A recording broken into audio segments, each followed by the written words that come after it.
underwater car loans are becoming a major problem for a lot of consumers. And when it comes to the economy and the car market as a whole, I think that this is a big deal. Now, a car being underwater is whenever somebody owes more on a vehicle than what the car is actually worth. And there can be a number of reasons as to why someone has negative equity and thus is underwater on their car. Now, it could simply be because of the fact that somebody just recently bought a car. If you buy a new car, you are going to be underwater on that car for at least a couple of years, depending on your term and interest rate. And so being underwater for the beginning part of your loan term is totally normal, and it is pretty much expected for new cars that are financed. But what we're talking about here is negative equity that's accumulated for a couple of years past the loan origination date, and negative equity that's still associated with the vehicle whenever the car owners decide to trade in their car to get something new. Because remember, negative equity technically only affects you if you go to sell the car. But this type of negative equity can occur for a few different reasons. First is paying high interest rates. This causes someone's monthly payment to go up, and the money being paid towards the monthly payment, a large chunk is only going towards interest and not actually paying down the car. For example, if we have two people who bought the exact same vehicle, $60,000, $10,000 down with a 72-month term, a person with a 5% interest rate will have a $644 monthly payment, and of that $644, only about $500 per month will actually go towards paying down the loan. The rest will go towards interest. On the flip side, if someone else buys this exact same car but at a 15% interest rate, that person's payment will be $845, and only about $350 per month will go towards their principal, and about $500 is going to go to interest. Now, it is important to note that your interest payment does go down as your principal goes down. So in the case of, say, the 15% interest, you're not going to be paying $500 per month in interest forever, but that is what it ends up shaking out to be, especially in the beginning. So in the case of this scenario, not only is the high interest borrower having a higher monthly payment, but less of that payment is going to principal, meaning that this person is going to have negative equity for a lot longer than the person who has a lower interest loan. Another common reason, especially in today's day and age, that people find themselves with negative equities because car buyers simply paid too much for their car. This is particularly prevalent in present day due to people who bought cars in 2021 and in 2022 whenever the car market was going through the roof. When car buyers bought cars during the pandemic and paid an above MSRP price on those cars, which was actually a lot more common than you'd think, that means that as the car market has fallen, which it has, these people who bought their car for a premium above MSRP price are finding them now in a tough spot because their cars have depreciated at an even faster rate because of the fact that they kind of started from a deficit at the very beginning. They are pretty much underwater on their car the second that they decided to pay that premium price for the vehicle rather than the moment that they drove off the lot, like it is in most cases with new cars. Because not only are these car buyers fighting standard depreciation trends, but they're also fighting accelerated depreciation trends as well due to the fact that the car was sold at a premium. Definitely not a good mix. And last, and truthfully probably one of the most uncommon reasons, but one that is applicable in this current car market specifically because of one automaker, and that is automakers discounting prices on their future vehicles and thus causing past vehicles to fall in value faster. This happened most notably with Tesla in 2023. Tesla slashed the prices of their vehicles, and in some cases, recently purchased Teslas decreased in value by 10 to 40% overnight. And while this is certainly an uncommon practice, in fact, automakers are in the business of raising their prices over time, not lowering them, Tesla certainly proved that it could happen, and for buyers who did buy Teslas, either in the months or even years leading up to these price crashes, they really got stuck holding the bag, and a vehicle that was once considered to be a pretty good value retention choice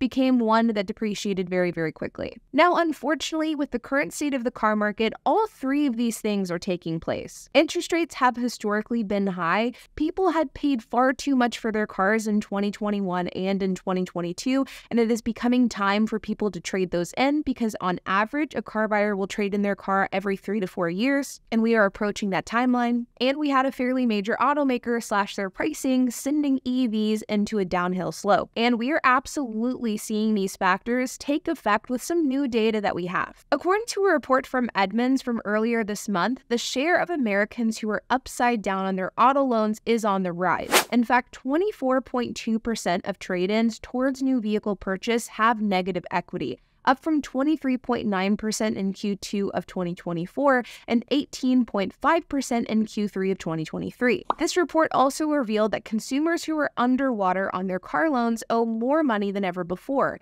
The average amount owed on an upside-down loan climbed to an all-time high of $6,458 compared to $6,255 in Q2 of 2024 and $5,808 in Q3 of 2023. And finally, more than 1 in 5 consumers with negative equity owe more than $10,000 on their vehicle. 22% of vehicle owners with negative equity owed $10,000 or more, and 7.5% of vehicle owners with negative equity owed $15,000 or more. So 7.5% of all people who traded in their cars in order to buy a different car owed more than $15,000 on their car after the trade was taken into account. They had $15,000 in negative equity. This is so concerning that a rep from Edmunds stated, and I quote, "Consumers owing $1,000 or $2,000 more than their cars are worth isn't the end of the world, but seeing such a notable share of individuals affected at the $10,000 or even $15,000 level is nothing short of alarming." This report also stated that negative equity doesn't really seem to be affecting specific cars more prevalently than others. And the report showed that in Q3 of 2024, midsize SUVs, compact SUVs, and large trucks made up 19.5%,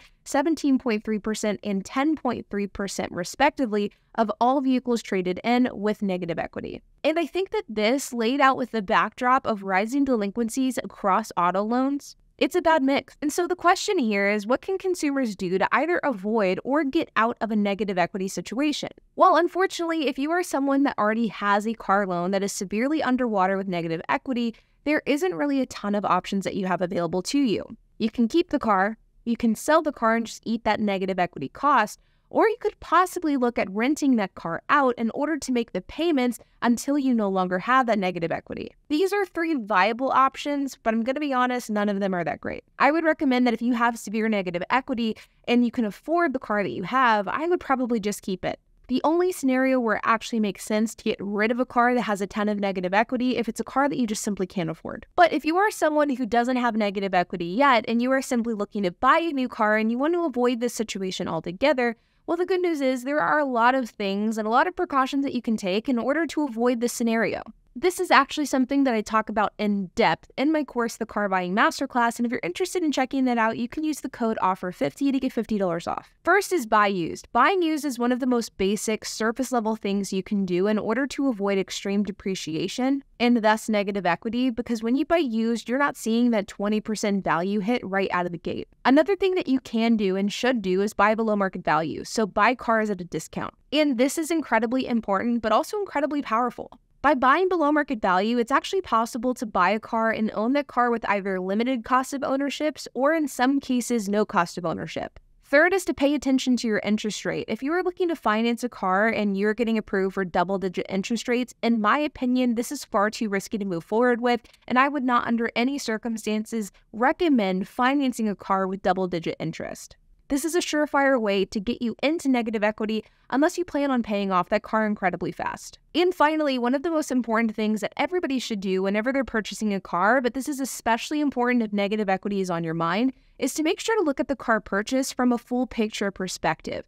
Negative equity is going to affect car buyers and cars differently depending on not only how much you pay for the car, how much your interest rate is, but also what the car is as well. Some cars depreciate faster than others. And the cars that have an aggressive depreciation rate are going to be a lot more susceptible to above market pricing and interest rates. Whereas if you bought a car that held its value extremely well, interest rate will affect that purchase completely differently. For example, I would never ever buy a brand new electric car, even with the tax incentives, because they depreciate far too fast and negative equity is too much of a risk. While a brand new Toyota would be a better bet. The point is, negative equity is the result of people buying cars at either too high of price, buying cars that depreciate too quickly in relation to what they paid for the car and their interest rate, or people that just had too high of interest rates on the vehicles that they purchased. And this, paired with the fact that the car market has been falling from record highs, it is a recipe for a disaster, and a disaster is quickly approaching. Now, truthfully, whenever it comes to what type of repercussions these negative equity loans will have on not only the car market, but the economy as a whole, only time will tell. But I can tell you one thing for certainty, this definitely isn't a good thing, and I also don't think that this is the worst that negative equity will get, because the average trade-in for a car is 3 to 4 years old. In between 2025 and 2026, we will be hitting that mark for cars that were purchased in 2021 and 2022. And so I predict that negative equity will get a lot worse before it gets better. Like always, you guys, I hope that you enjoyed this video. If you have any questions, comments, if you have anything to add,